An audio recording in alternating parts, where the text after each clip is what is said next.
భారతదేశంలోనే కాదు, ప్రపంచంలోనే అత్యంత ధనిక ధార్మిక సంస్థగా తిరుమల దేవాలయం నిలిచింది. ప్రతిరోజు తమ ఆరాధ్య దైవం వెంకటేశ్వర స్వామిని దర్శించుకునేందుకు తిరుమలకి వచ్చే భక్తులు హుండీలో వేసే ఆదాయమే కోట్లలో ఉంటుంది.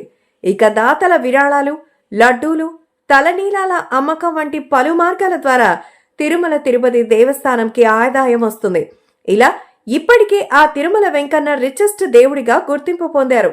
ఇలాంటి ధనిక దేవాలయాల్లో భక్తులకు అమ్మే లడ్డూల తయారీలో కల్తీ నెయ్యి వాడారంటూ జరుగుతున్న ప్రచారం తీవ్ర దుమారం రేపుతోంది. తిరుమల శ్రీవారి భక్తులు అత్యంత పవిత్రంగా భావించే లడ్డూలు జంతువుల కొవ్వుతో కల్తీ చేసిన నెయ్యిని వాడారు అంటూ గత వైసీపీ ప్రభుత్వంపై సీఎం చంద్రబాబు నాయుడు సంచలన ఆరోపణలు చేశారు. దీంతో ఏపీ రాజకీయాలు ఒక్కసారిగా హీటెక్కాయి. తిరుమల లడ్డూ చుట్టూ వివాదం రాజుకుంది. వైసీపీ అధినేత వైఎస్ జగన్ తో పాటు ఆ పార్టీ నాయకులు చంద్రబాబు, కూటమి ప్రభుత్వంపై ఎదురుదాడికి దిగారు. తమ హయాంలో తిరుమల పవిత్రతను దెబ్బతీసే వ్యవహారాలేవీ జరగలేవు, చంద్రబాబు కావాలనే ఈ దేవుడితో రాజకీయాలు చేస్తున్నారని వైసీపీ మండిపడుతోంది. ఇలా టీడీపీ, జనసేన, బీజేపీ కూటమి ఒకవైపు, వైసీపీ ఒక్కటే ఒకవైపు నిలిచి తిరుమల విషయంలో మాటల యుద్ధం సాగిస్తున్నారు. ఈ క్రమంలోనే ఒక ఆసక్తికరమైన విషయం బయటపడింది.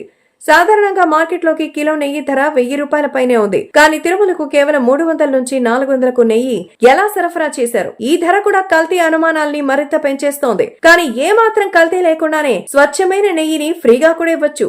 అదెలాగో తెలుసుకుందాం. మార్కెట్లో లీటర్ పాల ధర 60 నుంచి 70 రూపాయలుగా ఉంది. ఎలాంటి నీరు కలపలేకుండా స్వచ్ఛమైన పాలు కావాలంటే లీటర్కు 50 నుంచి 100 రూపాయలకి చెల్లించాలి. అయితే ఈ పాలను పాడి రైతుల నుంచి కేవలం 50 నుంచి 60 రూపాయలకే డైరీ సంస్థలు కొనుగోలు చేస్తాయి. పాలను ప్రాసెసింగ్ చేసి అనేక పదార్థాలు తయారు చేస్తుంటాయి డైరీ కంపెనీలు. అత్యాధునిక సాంకేతికతను ఉపయోగించి పాలు ఏమాత్రం వేస్ట్ కాకుండానే అందులోని పదార్థాలను వేరు చేస్తారు. ఇలా పాలలో నుంచి ఫుల్ ఫ్యాట్ ను వేరు చేసి దాంతో నెయ్యిని తయారు చేస్తారు. ఫ్యాట్ తీయగా మిగిలిన పాలల్లోంచి ఫ్యాట్ మిల్క్ పేరిట మార్కెట్లో అమ్మేస్తారు. ఇలా డైరీ కంపెనీలకు ఉచితంగానే నెయ్యి వస్తుంది. కానీ దానిని చాలా క్యాలిక్యులేషన్స్ వేస్తారు.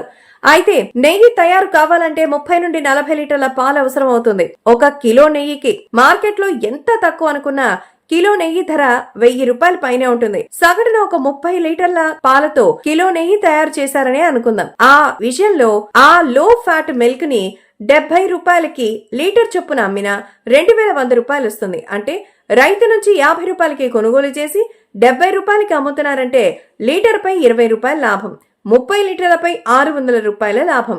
దీనిలో కిలో నెయ్యి అంటే 1000 రూపాయలు అదనం. మొత్తంగా డైరీ కంపెనీలు 30 లీటర్ల పాలపై 1600 వరకు లాభం పొందుతాయి.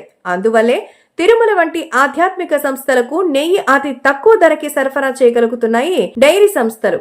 ఇంత లాభం పెట్టుకుని కూడా మరిన్ని డబ్బులకు ఆశపడితేనే కల్తీకి పాల్పడేది. తిరుమలలో ఇదే జరిగిందనేది ప్రస్తుత ప్రభుత్వ వాదన. అతి తక్కువ ధరకే అంటే కిలో నెయ్యి 319 రూపాయలకి అందిస్తామని టెండర్ దక్కించుకుని కల్తీ నెయ్యిని సరఫరా చేసిందట ఏఆర్ ఫుడ్స్. ఈ విషయం బయటపడడంతో రచ్చరచ్చ అవుతోంది.